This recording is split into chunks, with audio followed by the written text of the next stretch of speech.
Smart Listener, mari dukung pertumbuhan ekonomi syariah Indonesia untuk kemajuan dan kesejahteraan bersama.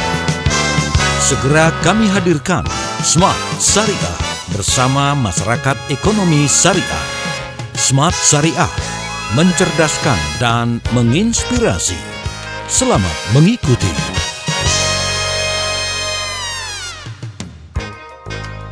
Assalamualaikum warahmatullahi wabarakatuh. Selamat malam Smart Listeners di seluruh Indonesia, di 6 kota radio Smart FM. Kembali saya Willy Darmawan menjumpai Anda dalam Smart Syariah. Dan topik kita di malam hari ini adalah menata infrastruktur halal sebagai penguatan ekonomi syariah masa depan. Untuk Anda yang mendengarkan kami di 6 kota, kami ucapkan selamat mendengarkan Smart Syariah. Dan untuk Anda juga yang mendengarkan kami atau menyaksikan kami melalui streaming, selamat menyaksikan karena kami sedang live streaming di YouTube channel Smart FM. Sekali lagi topik kita adalah menata infrastruktur halal sebagai penguatan ekonomi syariah masa depan. Bersama dengan Bapak Dr. Haji Sapta Nirwandar SE, Pengurus Pusat MES atau Chairman of Indonesian Halal Lifestyle Center IHLC. Assalamualaikum warahmatullahi wabarakatuh Pak Sapta. Waalaikumsalam warahmatullahi wabarakatuh, Mas Willy. Bagaimana kabarnya Pak Sapta? Alhamdulillah sehat. Semoga Jumat ini penuh barokah buat kita. Amin ya robbal alamin. Semakin seger aja nih Pak Sapta. Dan pada malam hari ini kita akan ngobrol-ngobrol selama 1 jam ke depan. Dan Pak Sapta, ini kan di tengah pertumbuhan industri halal yang pesat, infrastruktur itu memegang peran yang strategis ya. Sejauh mana pengembangan infrastruktur ini mampu memperkuat ekosistem halal di Indonesia? Betul sekali bahwa infrastruktur itu memegang peran yang penting karena dia di samping sebagai supporting industri itu sendiri, tapi juga dia bisa menjadi industri, bagian dari, tidak terpisahkan dari industri.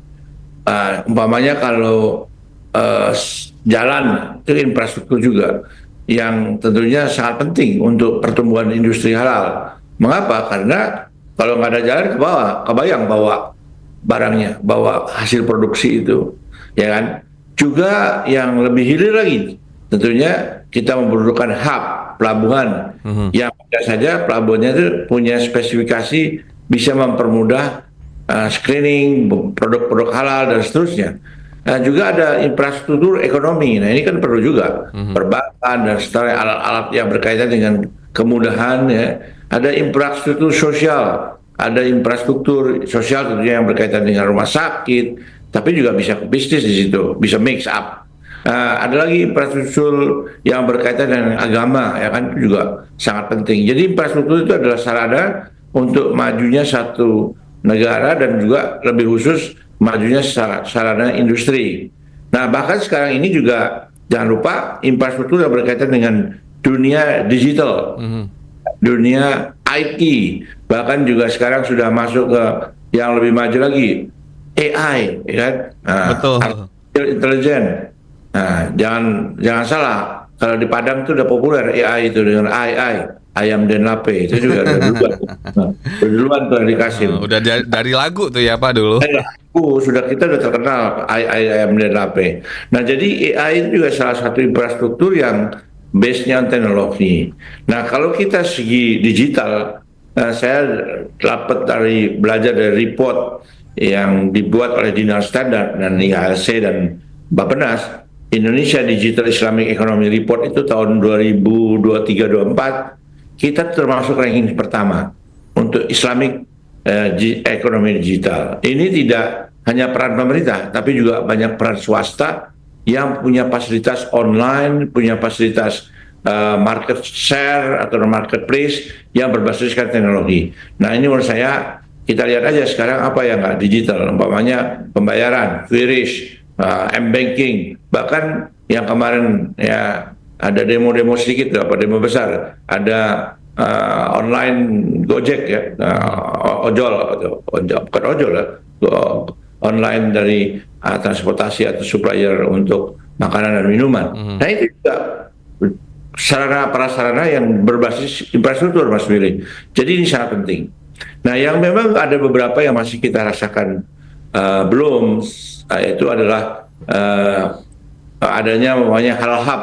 Nah, Oke. kita belum lihat ada spesialisasi, walaupun ada yang bilang nggak perlu, sama-sama aja. Tapi bisa juga beberapa negara ya dia punya halal hub, katakanlah Malaysia, dia punya hub untuk produk-produk halal, sehingga halal supply chain-nya dari end to end sampai ke ekspor dia terkontrol dengan baik. Nah itu satu. Yang tidak akan ada kontaminasi dengan produk lain, gitu. Termasuk juga kontainer. Nah, bahkan dia dengan digital ada e-container yang bisa dituliskan kontainernya itu apa kontennya di dalamnya isinya. Jadi nggak bisa umpamanya bawa ayam dicampur dengan yang lainnya yang tidak haram, yang haram atau yang tidak halal, sehingga terjadi kontaminasi. Kalau sebutnya paling gampang halal dan haram kumpul. Nah itu jadinya judulnya haram, seperti itu. Nah ini infrastruktur juga Mas, itu belum lagi yang disebut dengan integrated manufacturing system atau halal park. Kita sudah mulai, tapi kayaknya belum terlalu mendapatkan tempat yang menarik buat para industri. Mungkin ini banyak faktor di situ, maksudnya mungkin harga tanah, mungkin fasilitas yang ada dan seterusnya. Nah di sebelah itu sudah ada yang berjalan, bahkan ada lebih dari 5 negara bagian yang sudah punya halal park. Bahkan dekat Singapura itu di Johor ada halal park yang terintegrasi dari mulai pabrik di situ, supplier jadi sana sampai ke dia ke ekspor. Nah jangan salah kalau tetangga itu number 1 di SJIA, ya baru kita nomor 3. Itu lumayan kita nomor 3. Kita ada unggul di sektor-sektor lain seperti modest fashion, makanan dan seterusnya. Itu Mas Willy. Jadi infrastruktur itu adalah key untuk kemajuan suatu negara dan lebih khusus untuk halal ekonomi. Baik, kunci dan tentunya kita perlu menata infrastruktur halal ini, dan banyak peran yang dibutuhkan karena menata ini butuh semacam effort dan cukup challenging karena memang Indonesia sangat luas ya Pak Sapta. Ya, dan ini butuh juga kerja jamaah. Jadi peran pemerintah tentunya number 1 karena infrastruktur ini kan pada umumnya long run dan tentunya return on investment-nya biasanya panjang. Umpamanya kayak jalan, itu kan nggak bisa dapat dibikin sekarang, untungnya kapan, dan multiplier efeknya kan untuk masyarakat. Itulah polisi pemerintah. Tapi sudah ada mulai kan tol umpamanya, itu juga sudah bisa di BUMN-kan atau diswastakan. Nah ini juga kan membutuhkan sesuatu. Tapi juga digital, dia bisa swasta juga digital. Asal platform dan juga sistemnya mungkin diatur sebaik-baiknya oleh pemerintah. Wasitnya dan seterusnya, supaya tidak terjadi umpamanya hal-hal yang kita tidak sukai atau tidak inginkan.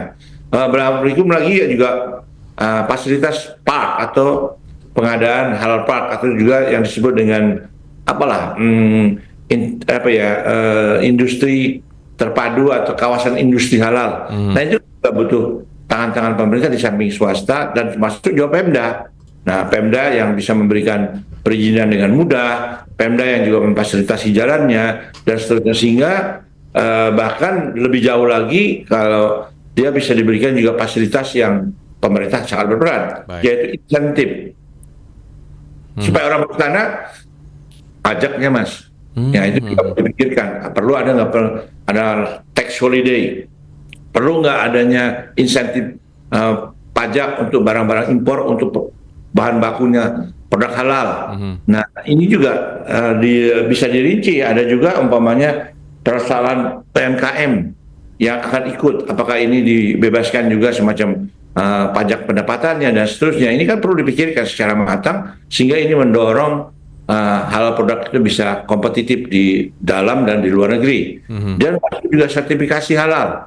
Nah sertifikasi halal kita sudah mulai ada beberapa yang mikro itu gratis, tapi juga kita harus pikirkan gimana proses yang besar. Kayak kemarin itu kan ada semacam tanda kutip komplain dari Amerika tentang proses sertifikasi halal. Mungkin ini yang perlu kita perbaiki. Kalau produk halalnya sendiri sudah sangat global ya Mas, dan bahkan menjadi tren dan bisnis besar secara global, dan ini sangat menguntungkan tidak saja pengusaha muslim tetapi juga pengusaha non muslim. Bahkan yang menjadi ikon, bukan menjadi champion produk-produk halal itu banyaknya perusahaan dari negara-negara yang bukan muslim. Nah itu contoh ya yang sangat miris, dan bahkan Indonesia juga ya saya sering Indomie, Mayora, dan seterusnya itu kan juga champion di bidang food, Kopiko dan seterusnya, termasuk juga itu juga kacang-kacangan itu Garuda. Ya itu kan juga saudara-saudara kita yang mungkin tidak selalu Pak Haji kan. Nah itu makanya itu yang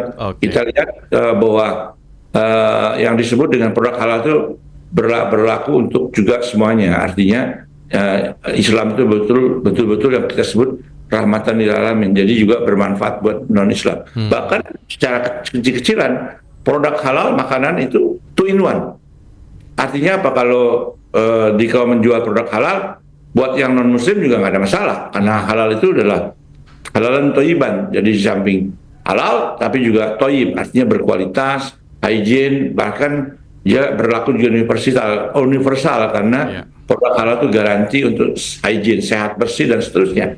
Sehingga orang nggak khawatir kalau makan produk halal. Makanya buat orang yang non-muslim juga halal itu produk yang menyenangkan dan produk yang hygiene, yang penuh dengan gizi dan seterusnya. Bahkan tasteful, tasty. Jadi berselera juga kita makan. Coba aja Mas Willy makan restoran Padang. Itu bandingin sama steak. Kalau steak itu susah berkeringat.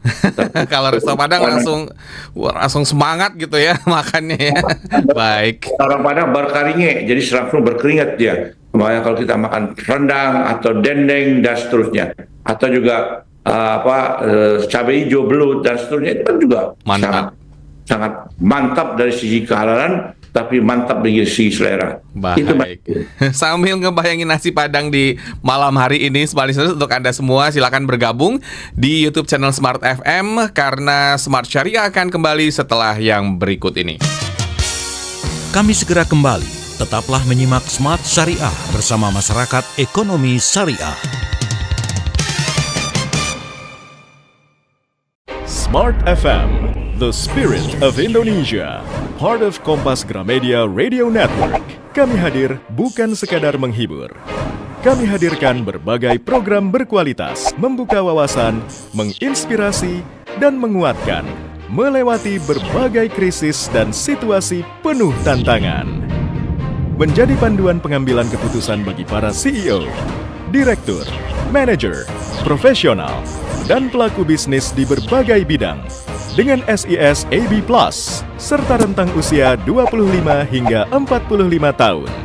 Agar bisnis dan karir yang dibangun berkembang serta melaju seiring perkembangan zaman, dijalankan sepenuh hati, penuh kecintaan, tanpa kehilangan jati diri, selalu memiliki pandangan terbuka dan luas, menjangkau Anda melalui berbagai platform digital dan media sosial, streaming, podcast, YouTube, Instagram, Facebook, dan Twitter. Meningkatkan peluang produk dan jasa Anda semakin dikenal, dipercaya, dan dipilih konsumen cerdas. Dengan dukungan tim activation kami yang kreatif dan profesional, jaringan yang luas, serta kolaborasi dengan unit Kompas Group of Media lainnya, kami merupakan mitra yang tepat untuk membangun brand awareness produk Anda. Smart FM, mendukung pertumbuhan serta kemajuan karir dan bisnis Anda. Smart FM, the spirit of Indonesia.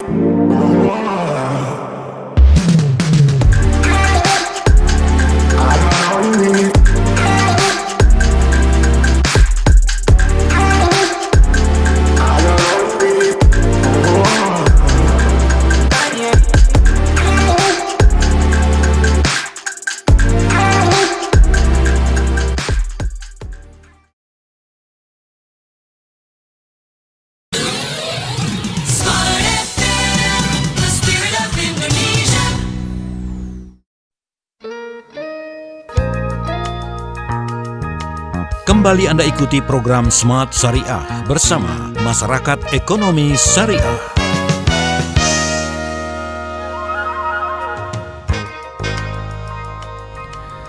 Terima kasih Anda masih bersama kami dalam Smart Syariah. Topik kita adalah menata infrastruktur halal sebagai penguatan ekonomi syariah masa depan, bersama dengan Bapak Dr. Haji Sapta Nirwandar SE, Pengurus Pusat MES atau Chairman of Indonesian Halal Lifestyle Center IHLC.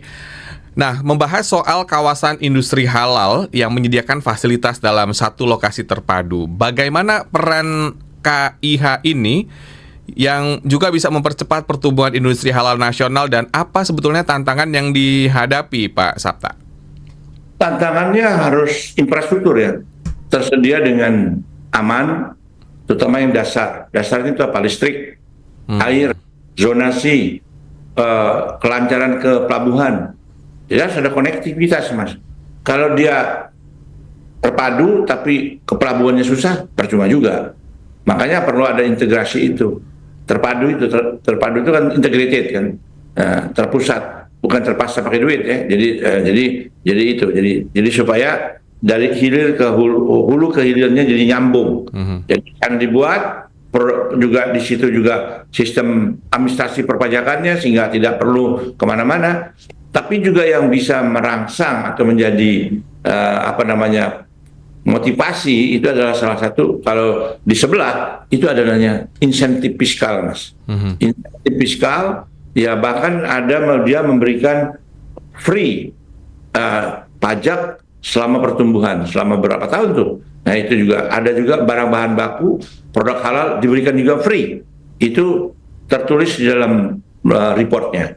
Udah itu juga ada kemudahan-kemudahan lain, sehingga ini juga merangsang orang untuk situ. Kalau umpamanya udah tanahnya mahal, infrastrukturnya tidak terlalu integrated, nggak ada sweetness-nya, tidak ada fiskal yang bisa memberikan kemudahan, ya siapa yang mau, Mas? Gitu. Artinya susah untuk mendapatkan industri yang akan ke sana. Nah ini yang perlu peran pemerintah dan peran juga dari MES, dari IAII, dan juga tentunya dari KNEKS untuk mendorong pemerintah membuka kesempatan untuk itu.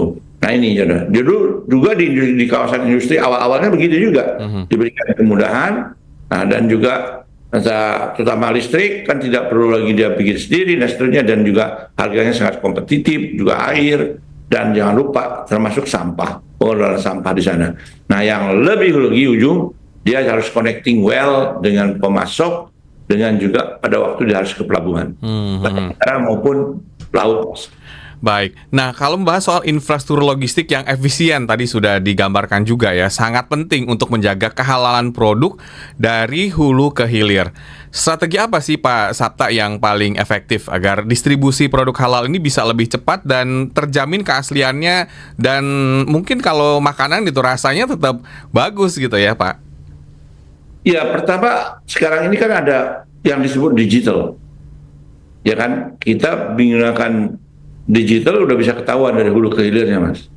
Nah itu bahkan kita bisa scanning produk itu, scan ini halal apa enggak, nah, itu bisa dilihat. Nah itu kan membutuhkan support untuk data itu. Jadi punya database, pokoknya produk coklat A kita bisa scan. Contohnya Indomie atau mie sedap atau mie apa ya, saya nggak boleh nyebut nama produk ya, nggak apa-apa lah.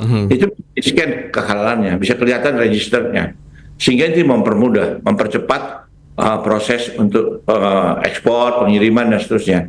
Mengapa? Karena kita juga tergantung negara penerima. Nah ini yang perlu juga pemerintah dan juga teman-teman yang mengurusi sertifikasi ada mutual recognition, jadi gitu, sehingga kita bisa mudah juga untuk tembus ke pasar-pasar OIC, pasar Asia, dan itu. Nah sebagai ilustrasi, negara Thailand itu cuma 3% muslimnya, Thailand. Tapi nilai ekspor produk-produk halalnya 20% dari total produk ekspor dia.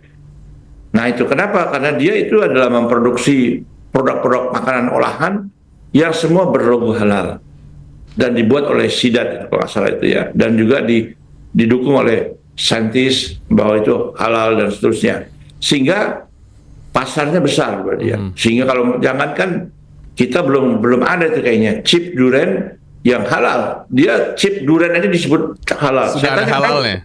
Ada. Kenapa kok begitu? Ya nanti saya tunjukin sebentar, saya ambil ya. Nah itu kenapa? Karena di situ ada campuran untuk pengawetnya, Mas. Mengapa chip itu bisa tahan lama? Karena dia ada dikasih enzim atau dikasih gelatin.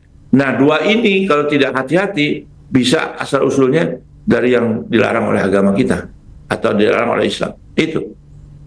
Jadi itu yang perlu. Jadi makanya kita sebut halal supply food chain, halal food supply chain kalau nggak salah, halal food ya supply chain. Jadi dari hulu ke hilir, bahkan Kalau dia daging, dari mulai dibesarin, dikasih makan apa, itu ada recordnya Mas, ada kalau dilihat ada apa, CCTV-nya, ada trackingnya, sehingga sampai dia dipotong. Apakah dipotong oleh Juleha atau Julehi? Kalau Juleha jurus sembelih halal, ya ada benar itu. Berarti dia motongnya betul, bacaannya betul, sampai ke packagingnya, sampai ke ujung ke supermarket, dan sampai ke restoran yang menggunakan produk halal. Nah itu hal seperti chain, Mas. Jadi maksud juga mobilnya kan.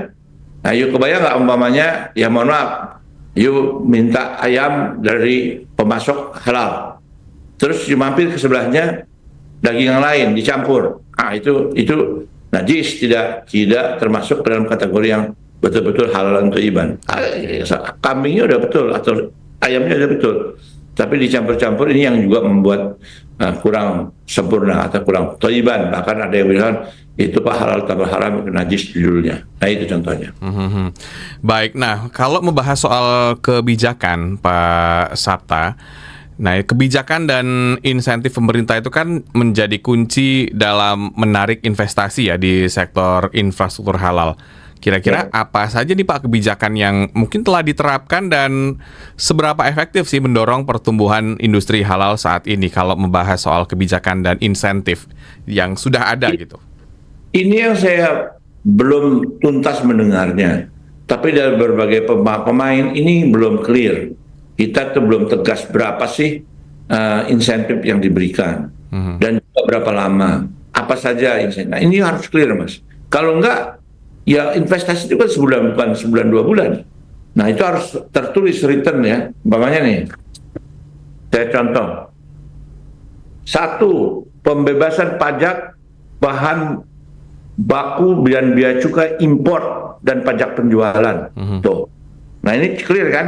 Nah, sudah itu ada lagi umpamanya yang saya baca aja nih. Ini dari tempat lain ya. Contohnya clear nih.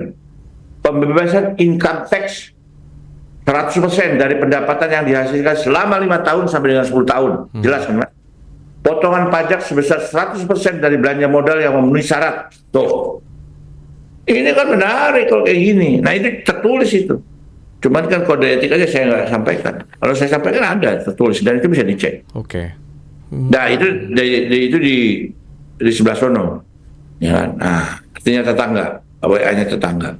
Nah, ini yang perlu kita deskripsikan dan tidak hanya akan atau ya katakanlah apa itu namanya janji, tapi written on paper dan ditandatangani kepada yang berkuasa atau yang mempunyai kewenangan untuk itu. Terus ada lagi saya tambahin ya, fasilitas pembebasan biaya ekspor tuh. Wow. Iya. Terus insentif double deduction. Jadi kalau sudah bayar untuk training, untuk apa, nggak perlu lagi bayar pajak, tapi dikurangi pajaknya. Tuh. Gimana Mas? Itu komprehensif sehingga ya wajar kalau produk halal itu sangat kompetitif dan bisa bersaing di dunia global. Nah kalau kita sudah berat, belum lagi potongan yang gelap ya, nah, belum lagi bayaran yang gelap, itu yang sering terjadi. Artinya yang apa-apa yang bisa dipersulit ngapain dipermudah. Nah itu kan biasanya ada belakang-belakang.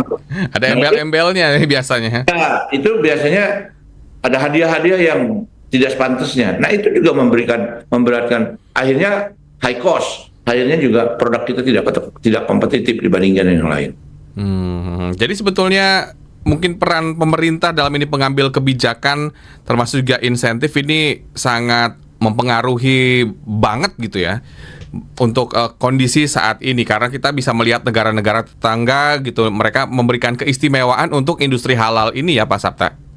Ya, jadi memang harus, yang saya ingat dari Ketua MES ya, Ketua Dewan Pakar MES Pak Gubernur Bank Indonesia, bahwa persoalan halal ini atau halal thayyiban produk industri maupun yang lain itu harus berjamaah menyelesaikannya. Nah, jadi ada peran pemerintah. Pemerintah juga ada yang sektor industri, ada sektor keuangan, ada juga menteri koordinatornya, ada juga sektor lingkungan, ya kan, itu pemerintah. Ada Pemda, ya kan, umpamanya satu wilayah industri Mas, itu kan tanahnya kan Menteri A tanah ATR. Kalau air itu lain lagi. Kalau listrik siapa lagi? Nah ini perlu jamaah. Kalau insentifnya ada tapi listriknya aduai mahalnya atau lain-lainnya nggak ada infrastruktur masuk situ, jalan, pelabuhan, Menteri Perhubungan. Sehingga makanya harus berjamaah, harus makanya disebut integrated, harus terpadu gitu. Itu atau yang sekarang kerennya Mas Willy namanya harus diciptakan satu ekosistem. Bukan ekooperasional tapi ekosistem yang bisa menyambungkan. Nah ini perlu keikhlasan, perlu kesadaran kolektif. Itu satu, itu pemerintah. Kedua juga pengusaha. Pengusaha juga jangan ragu-ragu untuk berusaha di sini karena ini kalau istilah sekarang cuannya gede banget. Bayangkan itu industri halal secara total ya termasuk keuangan yang beredar di spendingnya itu hampir 8 triliun dolar. Itu kuotnya SJIE Mas, Dinas Standar, karena kebetulan saya IHS itu partner sejak 10 tahun lalu SJIE yang terkenal itu State Global Islamic Economy Report. Nah itu besar sekali. Belum lagi ada trend naik. Dan kan SJIE ini juga di samping digital ini reportnya ini juga gede banget dari sisi investasi kita. Jadi kita termasuk nomor 1 karena kita banyak sekali pemain-pemain di sektor digital. Nah itu jadi itu pengusaha harus. Nah berikutnya apa? Kemudahan lainnya termasuk sertifikasi. Ya sertifikasi itu juga harus di samping akurasinya, di samping juga dengan dilengkapi teknologi sehingga kita bisa tracking, retrieve lebih mudah dengan didukung oleh teknologinya karena banyak sekali ilmu-ilmu baru di sana, research and development-nya. Belum lagi tentunya menjaga masyarakat. Masyarakat penting kenapa? Ya kalau udah ngaku Islam ya mestinya berpihak dong beli produknya yang halal, ya kan? Satu, kedua juga dia harus mendorong untuk ini terjadi, termasuk UMKM dan seterusnya. Sehingga ya itu yang disebut jamaah. Pemerintah umaro, ulama juga dia harus memberikan pencerahan tentang produk halal, apa sih pengaruhnya. Juga masyarakat juga harus beli produk halal. Pengusaha juga harus berani berusaha, wirausaha, entrepreneur, inovasi dan juga kreatif di bidang kehalalan itu. Baik, masih ada satu sesi berikutnya Smart Listener untuk Anda semua yang ingin bergabung di malam hari ini. Kami ajak untuk menyaksikan juga di YouTube channel Smart FM. Anda jangan kemana-mana, tetaplah bersama kami dalam Smart Syariah. Kami segera kembali. Tetaplah menyimak Smart Syariah bersama Masyarakat Ekonomi Syariah. Smart FM, the spirit of Indonesia, part of Kompas Gramedia Radio Network. Kami hadir bukan sekadar menghibur. Kami hadirkan berbagai program berkualitas, membuka wawasan, menginspirasi, dan menguatkan, melewati berbagai krisis dan situasi penuh tantangan. Menjadi panduan pengambilan keputusan bagi para CEO, direktur, manajer, profesional, dan pelaku bisnis di berbagai bidang dengan SIS AB+, serta rentang usia 25 hingga 45 tahun. Agar bisnis dan karir yang dibangun berkembang serta melaju seiring perkembangan zaman, dijalankan sepenuh hati, penuh kecintaan, tanpa kehilangan jati diri, selalu memiliki pandangan terbuka dan luas, menjangkau Anda melalui berbagai platform digital dan media sosial, streaming, podcast, YouTube, Instagram, Facebook, dan Twitter. Meningkatkan peluang produk dan jasa Anda semakin dikenal, dipercaya, dan dipilih konsumen cerdas. Dengan dukungan tim activation kami yang kreatif dan profesional, jaringan yang luas, serta kolaborasi dengan unit Kompas Group of Media lainnya, kami merupakan mitra yang tepat untuk membangun brand awareness produk Anda. Smart FM mendukung pertumbuhan serta kemajuan karir dan bisnis Anda. Smart FM, the spirit of Indonesia.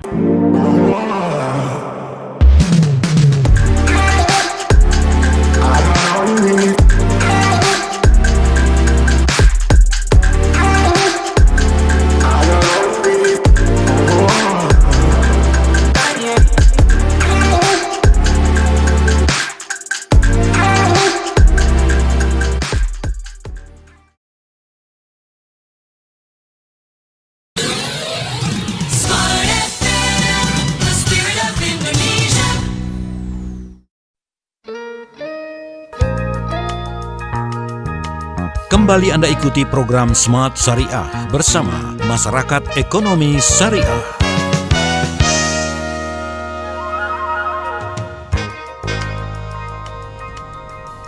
Baik, Smart Listeners, kita masih dalam Smart Syariah menemani hari Senin malam Anda. Topik kita adalah menata infrastruktur halal sebagai penguatan ekonomi syariah masa depan. Bersama dengan Bapak Dr. Haji Sapta Nirwandar SE, pengurus Pusat MES atau Chairman of Indonesia Halal Lifestyle Center. Dan kita lanjutkan diskusi pada malam hari ini, Smart Listeners. Nah, kalau membahas soal kerjasama internasional yang juga dapat mempercepat transfer teknologi dan standar halal, bagaimana kolaborasi dengan negara lain yang berkontribusi dalam mendukung pengembangan infrastruktur halal di Indonesia, Pak? Ya, tentunya kita harus kerjasama, nggak mungkin. Karena ya contohnya ya negara-negara Islam itu kan tergabung dalam OIC. Ada 57 negara di situ. Kalau dibuat klaster, dari 57 negara ini ada yang sudah income-nya tinggi atau PDB-nya, atau income per kapitanya tinggi, lihat UAE, termasuk Turki dan seterusnya, Mesir, Indonesia juga termasuk, Malaysia. Tapi ada yang agak tengah, ada yang agak bawah sedikit.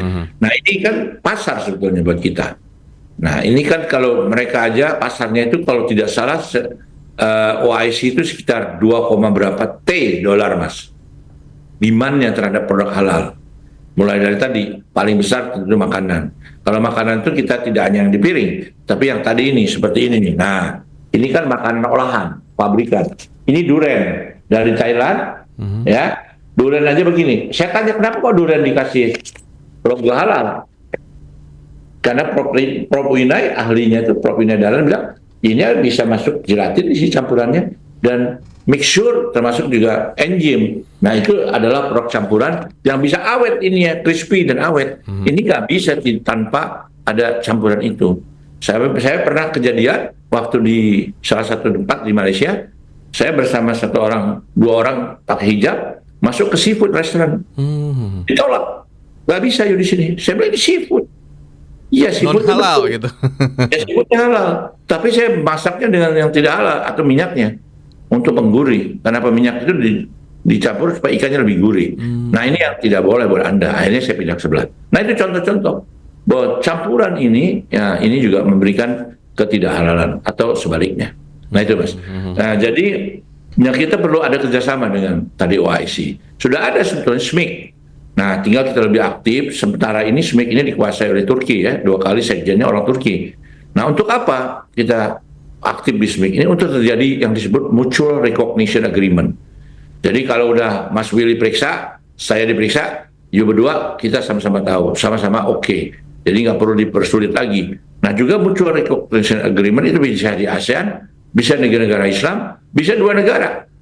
Nah untuk kita mempermudah kita masuk ke situ.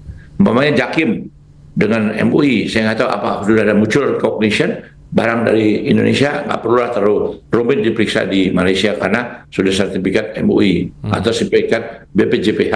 Nah, kalau BPJPH udah kasih cap, go. Nah, di Thailand itu SIDAT. Nah itu. Dan gimana kalau negara-negara yang nggak ada gitu? Ya kita bisa bentuk, bisa kita bantu untuk membuat sertifikasi seperti Korea. Itu ada Busan Indonesia Center sudah sertifikasinya halal Indonesia. Ada lain-lain juga, ada Taiwan. Bahkan ada Jepang. Nah ini yang disebut dengan kerjasama internasional. Kenapa? Kita jangan lupa kita diserang juga dalam tanda kutip sebagai marketnya kosmetik dari Korea. Termasuk Korea itu agresif sekali bidang kosmetik. Dan jangan lupa ibu-ibu banyak sekali menggunakan kosmetik Korea karena di samping harganya kompetitif juga kemanfaatannya. Nah cuman yang dipertanyakan halal atau tidak. Nah ini yang perlu. Kenapa kalau kosmetik made in France itu harganya 3 kali lipat dibanding itu. Tapi juga jangan lupa kosmetik Indonesia yang namanya Wardah itu sudah sangat mendunia dan bahkan Indonesia sudah menjadi nomor 1. Jadi kita nggak perlu khawatir kosmetik. Tapi kan nggak bisa satu, mesti ada beberapa company. Variasi. Dan kemudahan untuk mendapatkan sertifikasi halal juga sebetulnya ini salah satu pemicu juga untuk tumbuhnya industri halal ya dari sisi UKM dan juga masyarakat. Karena ini juga mendukung selain tadi secara makro infrastruktur Smart Listener. Nah kalau membahas soal infrastruktur halal yang diharapkan mampu menciptakan lapangan kerja dan menggerakkan ekonomi lokal. Apa dampak ekonomi yang sudah terlihat dan bagaimana potensi ini dapat dimaksimalkan, Pak Sapta? Pertama, kalau kemajuan ya, sejak kita membicarakan hal 10 tahun atau 15 tahun yang lalu, ya kita lihat aja salah satu produk, ya apa boleh kita sebut produk Indonesia, ya itu sudah exportable. Indomie itu ya apa boleh buat kita harus sebut secara fair. Dia pabriknya sudah ada di Nigeria, di Saudi Arabia, Serbia, bahkan di Turki. Nah ini kan produk halal Indonesia yang disertifikasi oleh dulu MUI, sekarang mungkin BPJPH. Nah itu kan kompetitif sekali. Digempur dengan mie Turki, mie Samyang dari Korea, mie dari Taiwan, kita tetap, kenapa orang percaya kalau dari Indonesia ini negara Islam dan sertifikasi. Dan sekarang produk olahannya udah tambah, Mas. Ada kecap, ada ketchup, ada juga apa ya namanya chili sauce dan seterusnya. Belum lagi produknya kan diversifikasi. Mie itu tidak hanya mie goreng, ada mie rebus, mie rasa ini dan seterusnya, itu mie. Belum lagi kalau kita lihat produk yang lain, modus fashion. Nah, modus fashion ini dari Indonesia termasuk kompetitif, dia nomor 2 kalau nggak salah setelah Turki dan seterusnya. Nah, kita bisa menjadi pusat modus fashion dunia. Dan kalau bicara modus fashion, itu jangan lupa tidak hanya baju, ada aksesorisnya juga yang bisa berkaitan.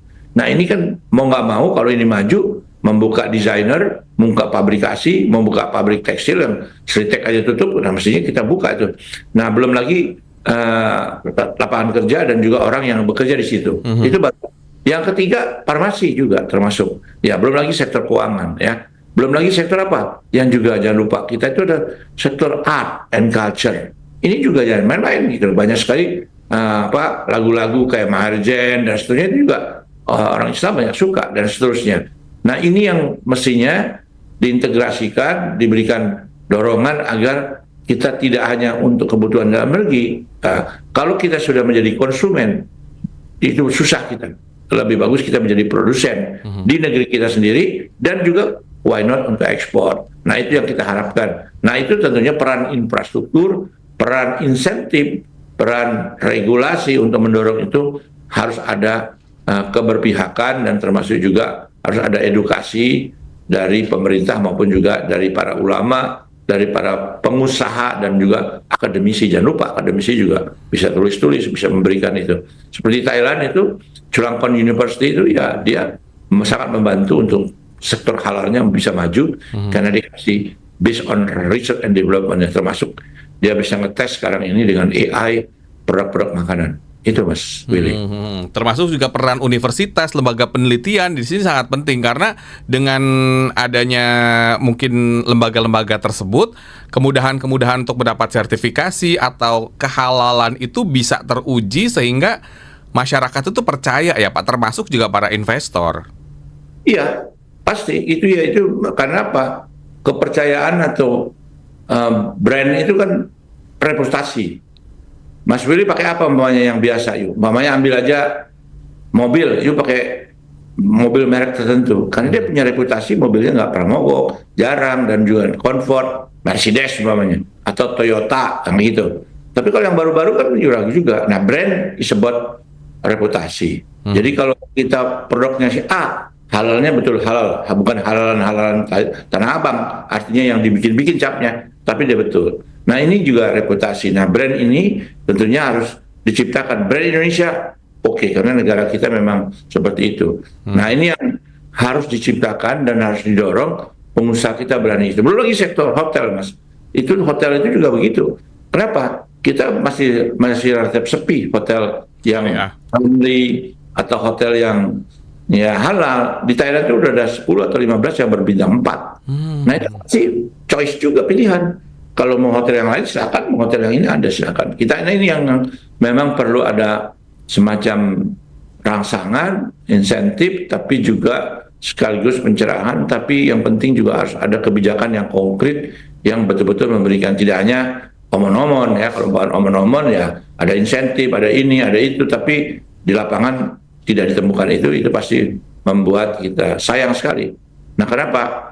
Karena pasarnya begitu besar, sudah menjadi tren global, kesadaran terhadap produk halal itu juga semakin tinggi, tidak hanya golongan kolonial Mas Willy, tapi juga milenial. Itu juga dari statistik SDIE itu 100 million itu konsumsi untuk golongan milenial. Karena mereka juga dengan teknologi, dengan cloud, dengan kitchen cloud dan seterusnya, mereka juga membeli online. Itu semua juga adalah yang dicari adalah produk halalnya. Baik, masih ada satu sesi lagi, smart listeners. Semakin menarik perbincangan kita di malam hari ini. Anda jangan kemana-mana, tetaplah bersama kami dalam Smart Syariah. Kami segera kembali. Tetaplah menyimak Smart Syariah bersama Masyarakat Ekonomi Syariah. Smart FM, the spirit of Indonesia, part of Kompas Gramedia Radio Network. Kami hadir bukan sekadar menghibur.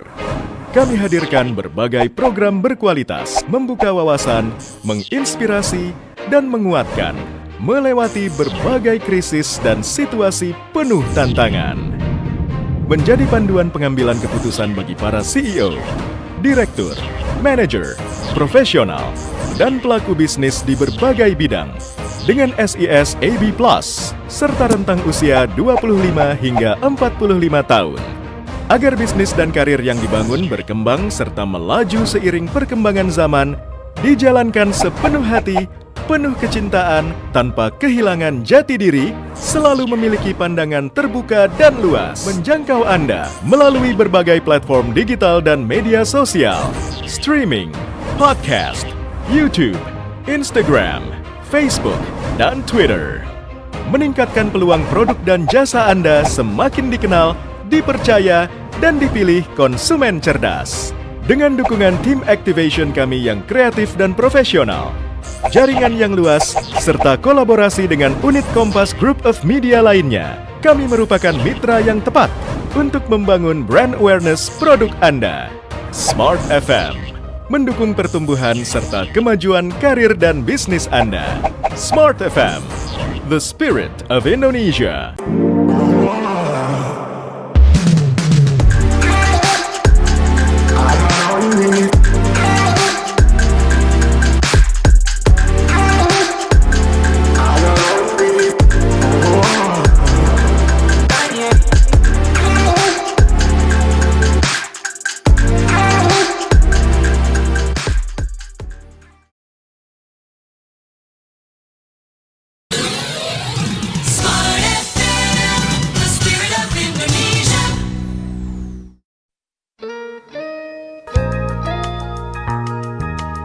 Kembali Anda ikuti program Smart Syariah bersama Masyarakat Ekonomi Syariah.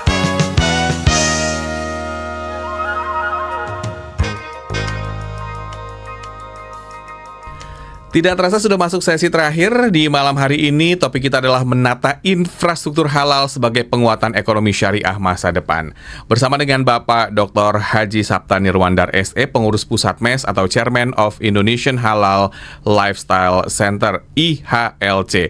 Masih banyak PR yang perlu dilakukan oleh pemerintah, terutama dalam hal ini infrastruktur. Mungkin masukannya Pak Sapta seperti apa nih yang melihat sekarang ya kita sudah mulai tumbuh tapi masih banyak juga tantangannya, Pak? Yang pertama kan kita bicarakan pagi ini infrastruktur. Nah, untuk infrastruktur yang besar itu adalah kita mungkin perlu dipikirkan adanya kawasan industri yang memang betul-betul terstruktur, terintegrasi, tapi jangan lupa juga terintegrasi dengan insentif yang diberikan, sehingga merangsang untuk orang ke sana atau masuk ke dalam dunia itu, ke kawasan itu. Sehingga ini kan memudahkan untuk kita mengecek, mengontrol, sekaligus juga memberikan dorongan terhadap ekspor produk-produk kita, di samping juga untuk dalam negeri. Ini infrastruktur, Mas. Nah, tadi saya sudah bacakan insentif yang di tempat lain itu yang sebagai benchmark begitu besarnya, sehingga nggak salah kalau ekspornya maju. Yang kedua, kita juga harus mendorong para pengusaha kita, kenapa nggak melihat prospek dunia halal ini atau industri halal ini begitu besar. Salah satu contoh di MES itu sering juga saya bicarakan di Dewan Pakarnya, gelatin. Gelatin itu adalah produk base campuran. Yang utama itu makanan. Apa itu? Es krim itu, Mas. Es krim kenyal-kenyal ada gelatinnya di situ. Nah, coklat itu ada gelatinnya, yogurt itu ada gelatinnya, belum lagi untuk kosmetik sebagian dari ada gelatinnya. Tapi coba dicek, sudah 10 tahun kita ngomong-ngomong, belum ada pabrik gelatin yang hidup di Indonesia yang tumbuh. Nah, apakah bahan? Padahal bahan itu bisa dari, peneliti bilang bisa dari sirip ikan, bahkan sekarang ada peneliti dari kulit putihnya durian, yang paling juga sahih itu adalah dari kulit binatang, seperti dari sapi, tentunya juga ada yang lain ya, sapi, kambing, dan seterusnya. Tapi ini lebih bahannya lebih matang. Nah ini kan penting banget gelatin ini. Kenapa? Kalau itu campurannya tidak halal, gimana? Kita kebanyakan import nih, importnya dari negara di atas kita di sana. Nah ini salah satu. Nah berikutnya adalah ya yang ekspor kita. Ada nggak itu rangsangan untuk produk-produk ekspor kita biar lancar? Gimana mengintegrasikannya? Nah juga ada satu yang beberapa internasional researcher atau juga dinas standar merekomend gitu. Kita perlu ada marketplace. Apa sih marketplace? Nah kalau umpamanya di pasar-pasar yang banyak Indonesianya, diasporanya, atau juga produk-produk orang dibutuhkan seperti di Dubai, di Emirat itu, dan juga di Korea, ada juga mungkin di Eropa, di London. Kita perlu ada marketplace. Kalau di kita ini ada apa? Di Jakarta ini kan ada Ion, itu marketplace di Korea. Ada apalagi itu? Ada pasarnya Lafayette, pasarnya Perancis. Kenapa Indonesia nggak bikin juga seperti itu? Di Korea itu diaspora kita ratusan ribu, Mas. Pasti di Korea ini, di sini juga orang makanan Korea yang dicari juga di samping makanan Indonesia. Nah, kalau kita bikin marketplace yang seperti itu memberikan juga tempat untuk kita bisa ekspor di samping tentunya ekspor yang lain. Nah, itu contohnya. Nah, yang berikutnya juga kita perlu pikirkan adalah gimana kita merangsang sektor services, hotel, ya kan, termasuk juga fasilitas digital lainnya yang bisa memberikan kemudahan bagi konsumen dalam dan luar negeri, termasuk di daerah. Nah, ini juga literasi. Nah, berikutnya adalah buat masyarakat. Nah, masyarakat juga kalau semakin paham, makin berpihak, seperti, mohon maaf ya, di Singapura itu 800.000, Mas. 800.000 apa sampai 900.000 muslimnya. Tapi sangat 90% sangat solid. Sehingga kalau dia tidak ada muisnya, dia nggak datang. Sehingga franchise itu setengah wajib untuk, bahkan bukan setengah wajib untuk halal. Kenapa? Kalau tidak, Muslim tidak akan datang ke situ. Kita sudah mulai. Coba lihat Sushi Tei sudah pakai halal. Dan juga McD sudah pakai halal. Nah ini kan juga rangsangan untuk memberikan insentif kepada mereka. Dan juga tentunya buat customer juga lebih aman dan seterusnya. Nah jadi finally halal itu tidak hanya tuntutan agama, tidak, thayyiban itu juga bukan hanya baik, tetapi berkualitas, bergizi dan seterusnya. Dan akhirnya dampaknya kepada bisnis, dampaknya kepada perdagangan tidak hanya nasional, tapi juga internasional. Dan kita tidak boleh ketinggalan kalau tidak pasar kita dipegang orang lain atau kita menjadi selalu disebut konsumen dibandingkan dengan produsen. Setuju. Indonesia punya kekuatan itu. Nah, itu yang kita harus pegang sebagai modal kita sebagai the biggest Muslim population countries yang kita selalu bangga-banggakan. Tapi sekarang sudah bersaing dengan Pakistan, nggak apa-apa. Tapi kita lebih dikenal dari sisi itu. Tapi juga kita kenapa tidak the biggest exporting halal product countries yang gitu. Baik, sebagai closing statement Pak Sabta di 2 menit sesi akhir ini, keberlanjutan dan inovasi ini kan menjadi faktor kunci dalam pengembangan infrastruktur halal. Strategi apa yang efektif untuk memastikan infrastruktur ini berkelanjutan sekaligus juga mendukung inovasi di Indonesia? Pertama, kebijakan itu harus istiqomah, Mas. Oke, setuju. Sebab kita ini sering-sering seperti bunga, musim berganti. Ganti pemerintahan, ganti gaya, ganti pendekatan. Gak kelar-kelar tuh. Kita ngecas lagi, ngikutin gaya baru lagi. Nah, harusnya kalau program itu memang baik, ya diteruskan siapapun. Jadi istiqomah. Nah, sehingga kita tidak khawatir nanti nih pengusaha 5 tahun begitu ganti pemerintah masih terus nggak nih? Nah, jadi kita harus punya kebijakan yang bahasa kerennya istiqomah, bahasa keduanya sustain. Nah, juga Nah ini yang perlu diciptakan. Jadi garansi untuk itu walaupun susah ya, tapi harusnya begitu. Sehingga programnya kita akan mengikuti dengan mudah. Ada perencanaan. Kalau dulu kan ada perencanaan 5 sampai 25 tahun, sehingga ada guidance untuk kita terus. Karena investasi itu tidak jarang lebih dari 5 tahun. Besar, tidak jarang. Ada yang kecil. Yang kedua adalah, ya tentunya kita harus hidupkan. Semakin ke sana adalah nggak mau tidak mau kita harus menggunakan teknologi. Setuju. Jadi penguasaan teknologi kita sudah lumayan. Kita champion untuk digital economic ya, digital Islamic economy. Ini report dari Dinar. Nah kita juga harus teruskan itu. Ya mengapa? Karena tidak kita harus menggunakan teknologi, termasuk AI dan seterusnya. Nah itu kedua. Ketiga, masyarakat tentunya harus betul-betul melihat ini peluang. Tidak hanya untuk sebagai konsumen, tapi peluang juga untuk sebagai produsen. Sehingga ini juga bisa menjadi peluang menjadi bisnis besar. Mengapa tidak kita kuasai juga untuk itu. Di samping itu tentunya supporting dari akademi ini tidak main-main. Karena tanpa R&D kita cuma di situ-situ aja. Kecil aja Mas. Dulu nggak bisa dipakum nih, sekarang dipakum. Food engineering bisa main. Belum lagi kalau ya dia untuk kita bisa tahan lama dan seterusnya, itu kan juga banyak sekali yang studi yang membackup itu sehingga satu produk bisa tahan lama dan seterusnya. Itu Mas Billy. Dan tentunya peran media untuk mempromosikan, peran media sosial untuk mempromosikan produk-produk kita, dan juga awareness kita terhadap produk halal. Oh, halal itu sehat, halal itu tren bisnis, halal itu untuk keselamatan buat kita semua. Amin ya. Dan demikian perbincangan kami di malam hari ini, smart listeners. Dan inovasi menjadi faktor kunci di sini, dan pengembangan infrastruktur yang didukung oleh kebijakan-kebijakan yang tepat, yang tentunya akan membuat infrastruktur Kebijakan yang istiqomah Mas. Istiqomah, betul. Dan ini membuat industri halal di Indonesia maju setara dengan negara tetangga yang sudah lebih unggul sebetulnya Pak Sapta. Dan kita belajar banyak dari mereka, dan ya tadi kita harus terus berjuang ya untuk mengungguli mereka juga ya Pak Sapta. Ya. Karena kita kan populasinya sangat banyak Muslim di Indonesia. Baik, dan Smart Listeners, Anda yang terlewatkan perbincangan di malam hari ini, jangan khawatir karena video ini tersimpan rapi di sana. Terima kasih banyak Pak Sapta atas waktunya. Dan Smart Listeners, demikian Smart Syariah. Akhirnya saya Willy Darmawan mengucapkan terima kasih. Selamat malam. Wassalamualaikum warahmatullahi wabarakatuh. Sampai jumpa. Sampai jumpa Smart Listener. Anda baru saja menyimak program Smart Syariah bersama Masyarakat Ekonomi Syariah. Mari dukung pertumbuhan ekonomi syariah Indonesia untuk kemajuan dan kesejahteraan bersama. Smart Syariah, mencerdaskan dan menginspirasi. Terima kasih dan sampai jumpa.